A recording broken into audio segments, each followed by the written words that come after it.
Hello, thank you for joining Toxic to Triumph. My name is Matthew Pfeiffer, and I am excited. I have a very special guest on today. I have on a life and dating coach. Her name is Natalie Stavola, and I'm excited to have her on. Her and I have a very similar background in dealing with people that are struggling with PTSD, CPTSD, trauma, dating and relationship issues in terms of narcissism. And anytime you're talking about toxic relationships, narcissism, it always spans beyond just one relationship. Typically, and I'm sure you'll probably say the same thing, that someone will come to you for one thing and they start to realize that they have an issue in other areas. There's always kind of I'm here for a toxic relationship with my husband, with my wife, with a significant other, and then they begin to realize that, you know what, I'm starting to see the same pattern in other areas. I just didn't recognize it at work, with my family, things like that. So Natalie, thank you very much for joining us. I'll let you introduce yourself. Tell us a little bit about you and where you're at, where you're located at. Amazing. Thank you so much to Matthew for having me on. Like, I know that I've been following your stuff for a while, and me and some my other coach that works with Apollonia and I, we pass your information back and forth too. We're like, yeah, we just talked about that with a client. So I'm loving this, and being able to gravitate in and pull in people that are like-minded. And that's a lot of what I coach and I teach. And we'll get into all that because a lot of people now are really big into like law of attraction and manifesting, and they don't understand how. They just think, oh, if I think it or if I want it, it's just going to be it. And there's a little bit more that goes into it. So it's interesting because I feel like science and spirituality and manifesting, it all coincides, which is really cool. And I think that's where the bridge is with, coaching and therapy and all that. So a little about me. I am a life and dating coach. I've been doing this for several years now, over 3 years now. Before that, though, however, I was helping people out. I just, was still in the realm of like learning how to really help myself first. And I think that's a big thing, is that we have to show people how to do toxic to triumph by becoming an example of it. So I come from a really dysfunctional background, family. Love them to death. I love all of them. They're incredible, but we've got issues. We have a lack of communication in there, a lot of yelling, a lot of screaming. It's an Irish Italian family home. So a lot of like, fiery passion and things like that. So for me, love looked like, lies. Love looked like deceit. Love looked like a lack of communication. Love looked like a lack of boundaries. Love looked like over caring, over nurturing. Love looked like abuse. And a lot of my family members now, because I've been doing the work on myself and because I've also pulled back from like nitpicking and being, Mrs. Queen codependent and fixing them. I need you to be better so that I'll feel better. Codependency. I need you to validate how I feel on the inside. Codependency. So when I started backing up and really focusing in on myself and making those changes, I'm watching my family grow. I'm watching my family change. And what's really cool about that is I'm spending less energy on even being there. If they need me, I'm there, but watching them grow, it's like, it's a direct reflection of like, when people talk about the work works, and I'm sure we'll talk about the work, we'll talk about like what that is, what that entails, the work actually does work. And it's really amazing because part of what I do and the reason why I do it is my purpose and my life purpose on this planet is I go through my dark tunnels. I go through my dark night of the souls, my spiritual enlightenments, my like all that crazy stuff that we go through. I go through all that because I learned to pick up the tools. I learned from other people. I learned from those experiences. I learned from myself, whatever it is. Community is better though. We'll talk about that. And I turn around and I show other people how to do the same. Yep. We're not going to go back in there and do it for you. I'll show you where the tools are. It goes back to something I tell people all the time, that a lot of times when people book a call with me, they'll say something, they'll think that they're the only ones who have ever gone through this. And they'll say things, they'll say, no one understands it. No one gets it. Which is the reason why I have a support group for people, because then not only do they get the validation, but I'm like, you do realize that there's like, you're the fifth person I talked to today that's gone through this. Right. And they're like just shocked. Yeah. And or when they're going through a divorce or going through with a toxic or narcissistic person. Or they themselves are the yeah. toxic ones doing like engaging in bad behavior. That's, I love that. I'll say, when you get in there, when you get into the courtroom, you realize that you're going to be like the 20th person that day that they've heard this story. Oh yeah. You're not alone in this. But one of the things that I love about something that you said was what love looks like. And it really talks about and really touches. I might steal that phrase from you, because for a lot of people, love looks like a certain dynamic. It looks like passive aggressive behavior. It looks like yelling, screaming, abuse, all the toxic things that we talk about, but it started somewhere, and it looks like that because it was our comfort zone, right? Can you talk a little bit about that comfort zone and possibly even get into a little bit about stepping out of that comfort zone into what a healthy relationship looks like, or healthy dating, what things that you talk about with some of the people that you work with? Absolutely. So the way that I talk about it is like, I also focus on a lot of like inner child work. A lot of this stems from like inner child work. Woo, okay. That, like, I get geeked out on this one, guys. So I know I gave you a loaded question. I know, because it's like, okay, where do you want to take it? And now my ADD mind wants to go everywhere. There's like shiny objects left and right over here. Mm-hmm. So essentially what it is that when we're in our comfort zone, we go to familiarity. And now this is, we can do, in order to break out of that, you have to find out what it is that you're even in fear of and what it is that you even want. So if you're in a cycle, let's say, for instance, with relationships where we're constantly attracting in and constantly getting involved with like narcissists, sociopaths, toxic people, emotionally unavailable people, or we ourselves turn into that. If we pull in someone healthy, we're in this like quote unquote comfort zone. This is familiar. Although it's painful and it sucks, there's a false sense of safety because it's familiar. Because getting out of that, getting involved in something healthy, it's like, it scares us because what if we get rejected? What if we get hurt? What if it falls apart? What if that thing happens that I'm so scared of? So identifying our fears first, because what I love, and someone taught me this a long time ago, that's really helped me the most, is our fears feel and look and they seem so huge, insurmountable, yet you watch people cross them all the time. Fears are always mountains high and valleys long, but they're always only paper thin. Right. They're only paper thin. And the moment that you start breaking through those, AKA getting out of that comfort zone, showing ourselves a new familiarity, reprogramming, reparenting, that's when all of a sudden we start actually showing ourselves that something new is possible, something different is possible. How we do that and how we maintain that, boundaries, confronting limiting beliefs, challenging those negative thoughts. This is where community is so important, because this is where for the longest time, I would try and do this on my own. And I would think, famous last words, I got it, I'll figure it out. Right. But no one can do it alone. And no one can.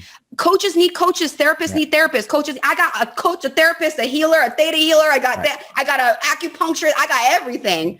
And we pull it in, because my job is like, I just posted this wonderful quote by this guy and talked about like humility and what humility really is. Oh, but it was a quote with I saw that Giannis. The basketball player. Giannis. I can never pronounce his last name. But, that's why everyone just says his first name. I'm like, okay, good looking out. Yeah.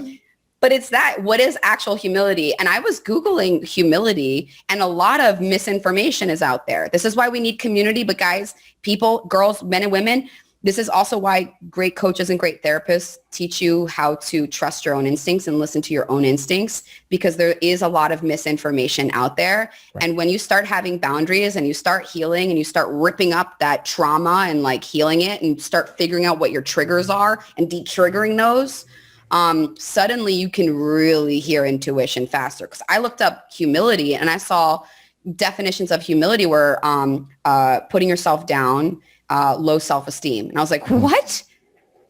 Who wrote that? Yeah. Humility is not, I'm worse than you are. Humility is, we're in this together. We're equal. Mm-hmm. And I wrote about that. And it's like, I have a set of gifts and talents and skills. I've had things that I've learned because I went to school. You went to school. We did things. We learned from each other. I have a unique set of, I'm Liam Neeson over. We're Liam Neeson over here. Mm-hmm. I got a unique set of skills.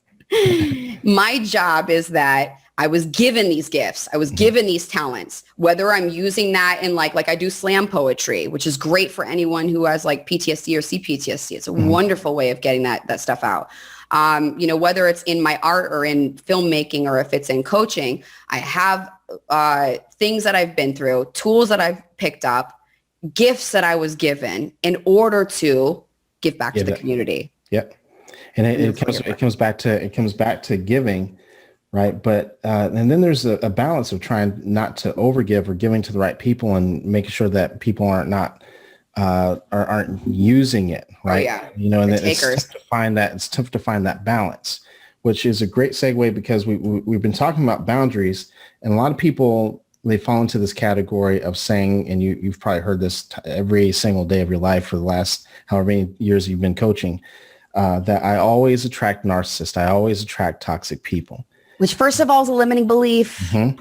Yep. And I know it's a hard one. Yep. Yeah. Why would someone feel that way? And why? So number one, why would someone feel that way? Because we know that, because I tell people all the time that you're not just attracting narcissists. You attract everyone. Of course, they're attracted to you because you're hot. You got it going on. You have a lot of good things going for you, which is a lot of the reason why they're attracted to you. But why are we attaching to them is the bigger issue. Mm-hmm. Right? So why is it someone that would attract and attach to a narcissist versus doing the healthy thing by walking away, by being, or allowing for that rejection to happen? Because I'll let you talk about why a narcissist shouldn't be attracted to you, or why it wouldn't work if you were healthy yourself and you didn't have a lot of toxicity yourself. Absolutely. Okay. I love this one, guys. I love this one. First of all, the reason why we're only focusing on that and why we're having that belief system, and then why we're only seeing and only focusing on, which is like a Where's Waldo. Our subconscious mind is very simple. Very, very simple. The back of our brain is a computer system. Super simple. A plus A equals A, 1 + 1 = 2, whatever. Yeah. The reason why we're only focusing on that is because it's a belief system.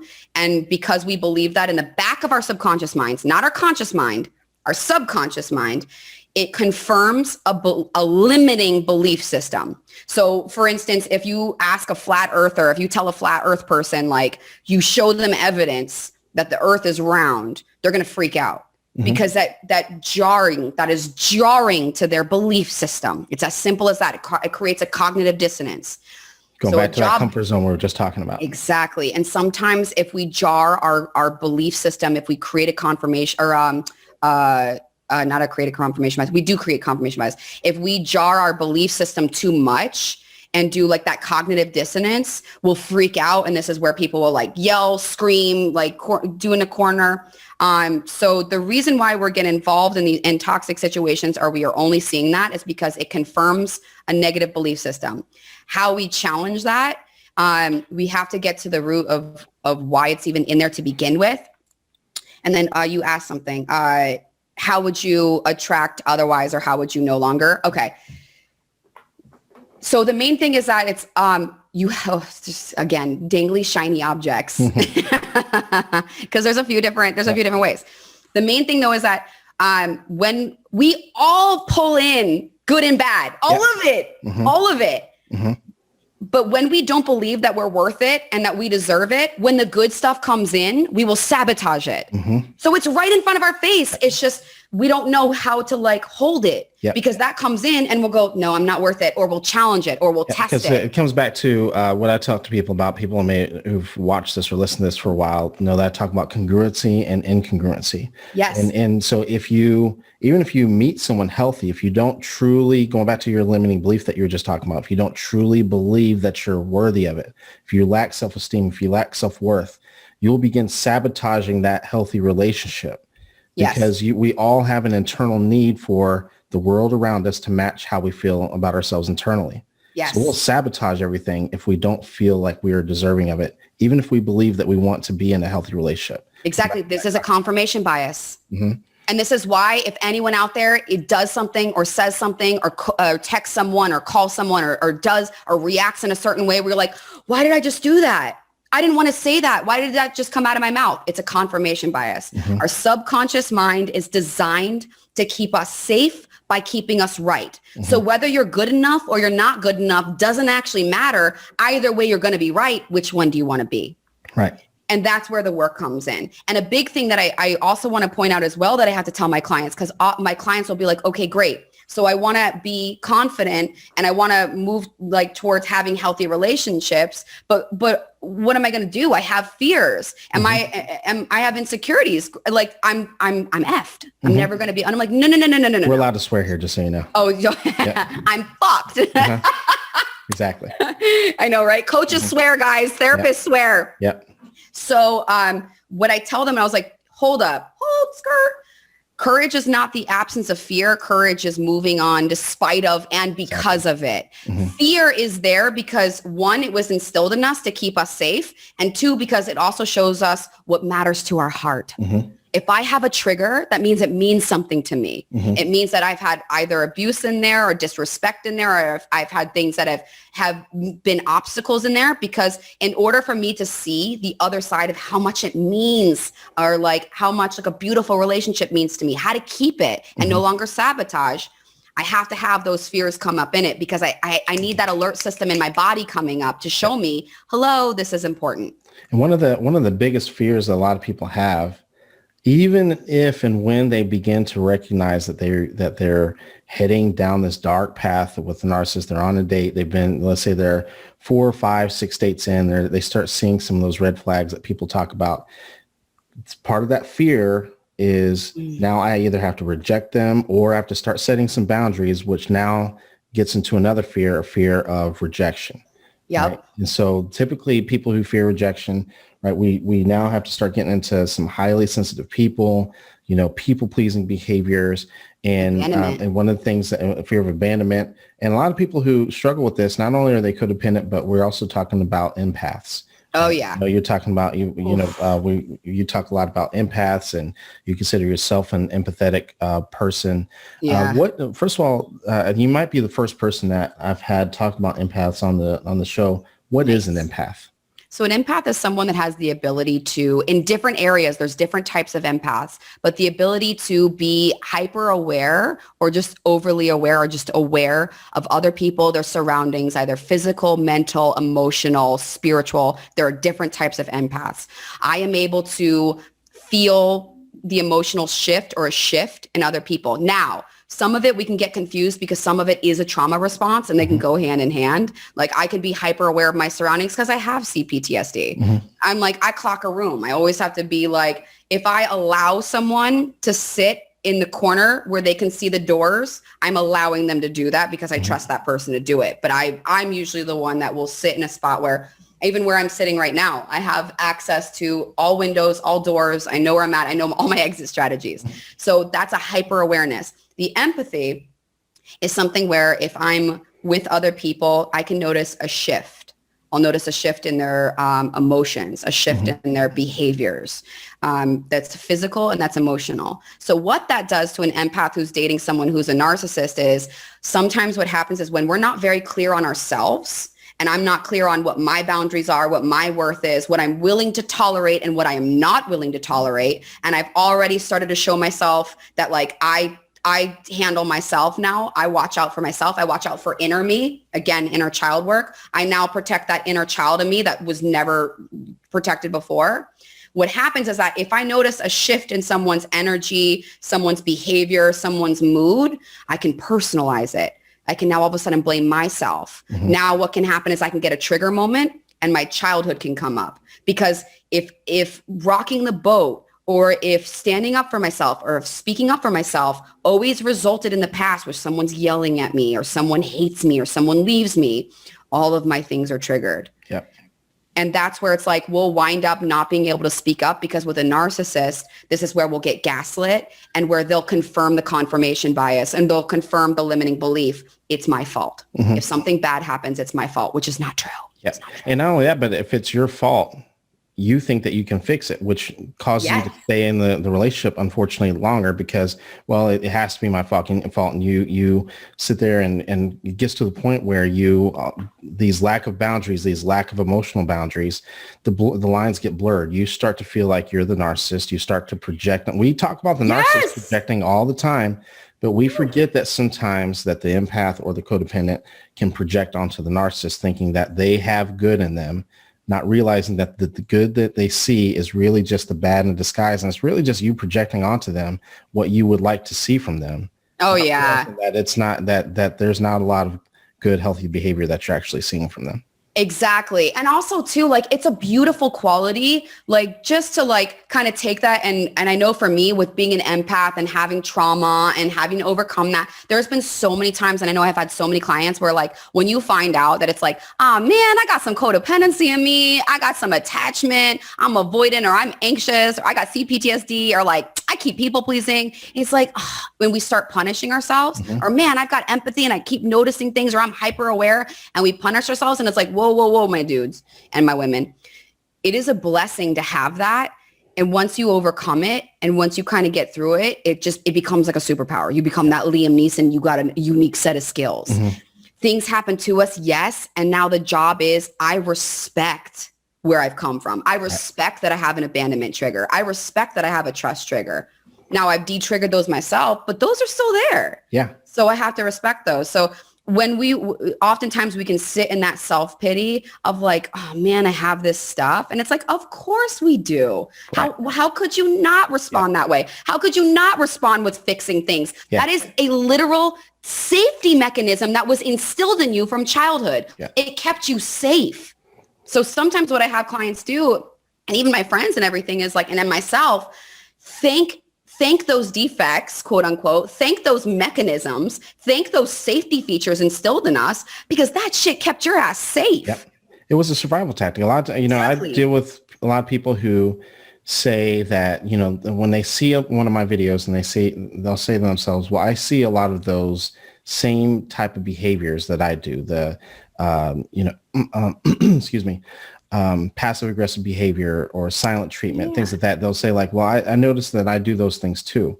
And then we get back into childhood and they have a narcissistic parent. They have narcissistic people in their family. Like, what else were you supposed to learn? What else? Yeah, of course you did that. You weren't modeled any other healthy behavior.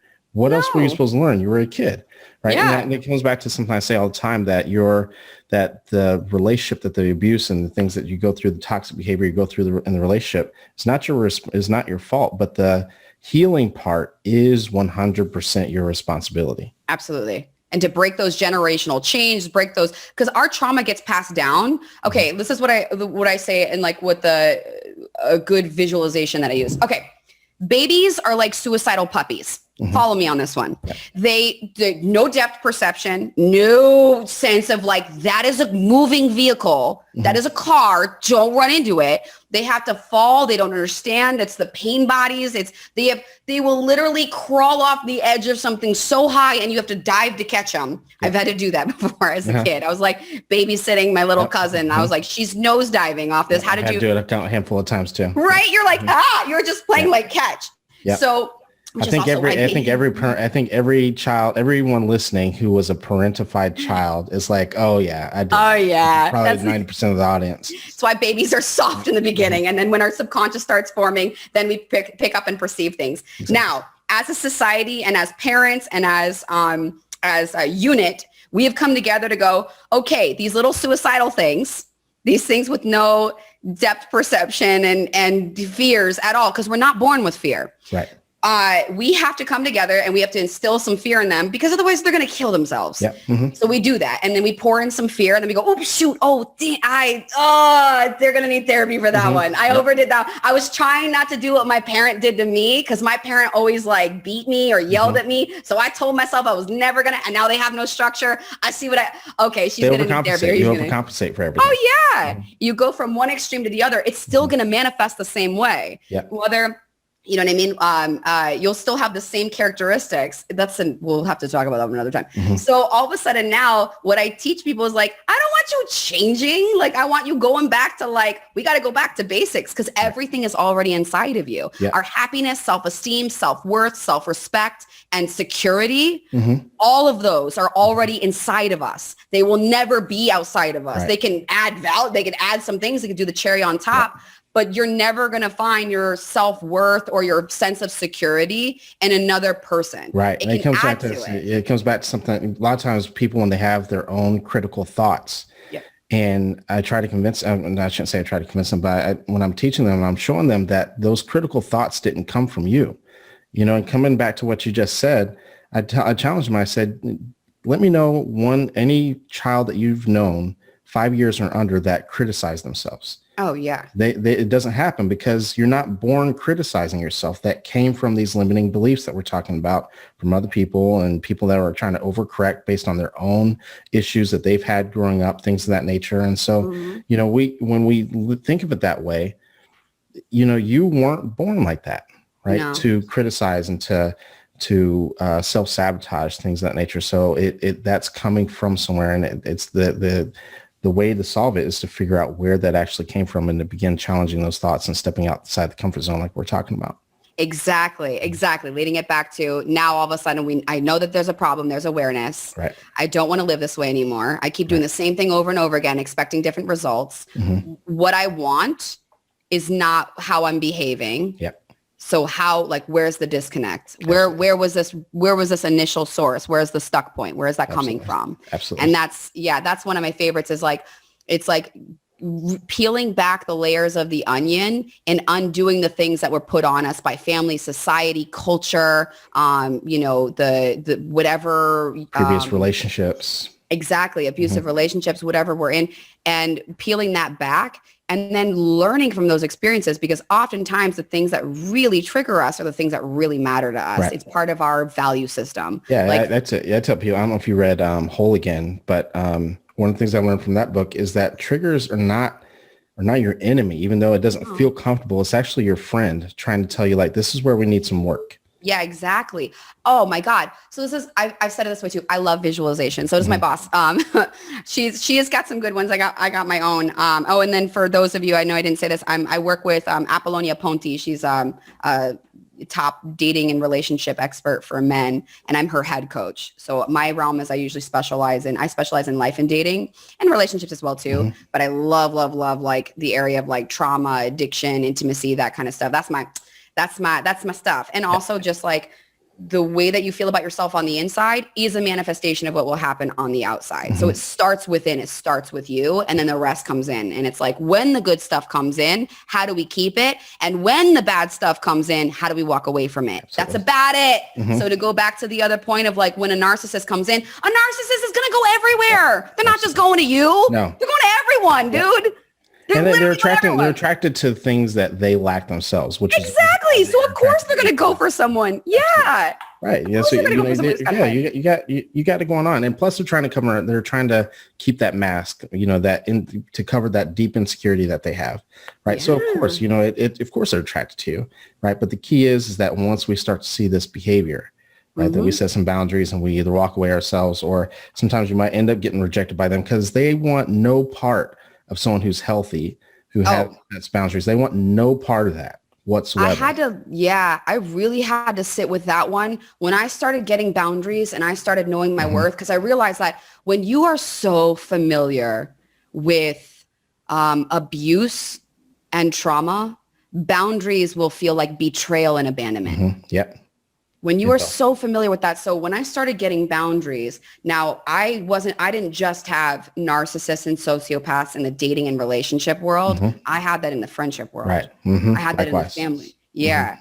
You pull it in all different areas, and the work environment and this, because I'm only spotting them. My subconscious mind is so scared of ever getting with them that I'm telling it to do a Where's Waldo trick. Yep. I'm telling it to spot the toxic. So our brains do not hear no, don't, not, or never. It's very simple. So if I say no more toxic people ever again, F toxic people, fuck toxic people. I never want a toxic person. All our brains hear is toxic people. Yep. Toxic people. She said toxic people. Do it. Let's get it. And that's all we're going to spot. Yeah. Because if you're looking for it, you're looking for it. You're looking for it. Right. And so, yeah, when I realized that I had to start having boundaries and start respecting myself. And for those of us who are used to narcissistic abuse, self-love will feel like narcissism and self-love will feel like entitlement. Yep. And it takes a little bit to reprogram that. So sometimes what I tell my clients and what I had to tell myself for a while is I couldn't say self-love for a little bit.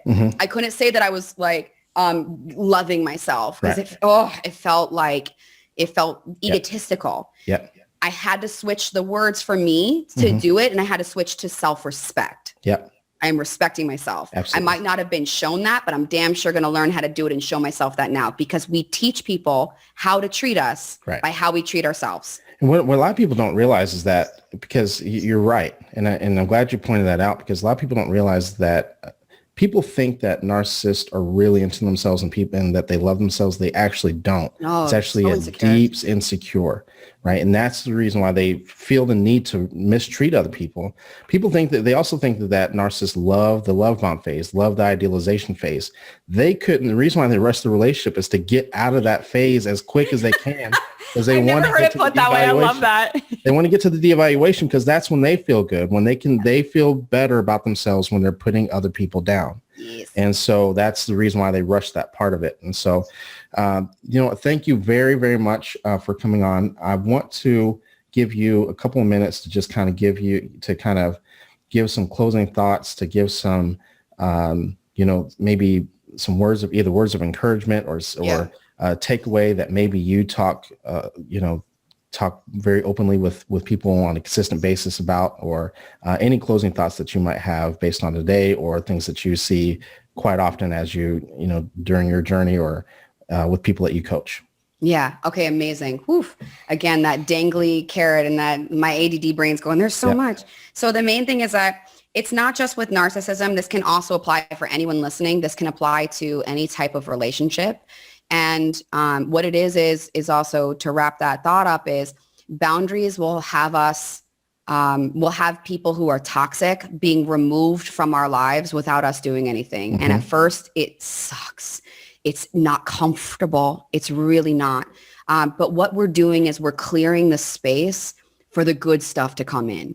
And then the work involves how, when the good stuff comes in, because it's right there. We all deserve it. You're all worth it. You all deserve it. It's right there. How do we learn how to keep it? Absolutely. And a lot of times, unfortunately, that requires, and myself included, hitting a bottom.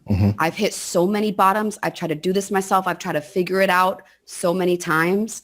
The one thing that I realized, bottoms are so beautiful. Bottoms are new beginnings. I love that. Yeah. And that's why I love when you said, when you came on and you were doing Toxic to Triumph, I was like, not only do I coach this and I help other people with it, I've experienced it in my own life so many different times. And so to see that I was like, Toxic to Triumph, homie, I used to be toxic. Absolutely. So it's possible. And it's cool because we get to be examples. So I don't care where anyone's come from, what you've done, what's happened in the past. You are absolutely able to overcome it. And the first step is like being aware of it, which is incredible. So thank you so much for having me on. I really appreciate it. Thank you for, we're definitely going to have to do this again. I feel like we've connected so well already. Thank you for sharing my things out. For those of you, and give your information so people know where to find you at. I know you're all over YouTube, all over Instagram. Yes. I don't know if you're anywhere else, if you have a podcast, but just let people know where to find you at. Yes. So you'll mostly find me under Apollonia Ponti with her. My own Instagram as well is at Natalie Stavola. So pretty much all my handles on social media are all at Natalie Stavola. As far as for YouTube, I have my own with my artist side, but for coaching and life coaching and everything, it's Apollonia Ponti. You'll find me under there. I do a lot of videos with her for coaching and life coaching and dating and relationships. It's apolloniaponti.com. And that's where you see that. And you can also look up, Apollonia posts a lot of incredible, amazing things too. I post like a mixture of like my art versus, life coaching, because it all coincides with me. So that's the handles. That's the way to find me. And just to speak up for you and Apollonia, there's a lot of dating and relationship and life and dating coaches out there, but you guys do a really, really good job and are very, there's a lot of people that just, and you know this to be true too. They just put out a bunch of fluff, a lot of bad information, unfortunately. However, you guys are spot on with a lot of things you guys talk about and are doing an amazing job. So for those of you who are following me, I encourage you guys to follow them, especially if you guys are resonate with a lot of the message that she's talking about or looking to date, anything like that. So thank you very much, Natalie, for joining us, and we will talk soon. Absolutely. Thank you.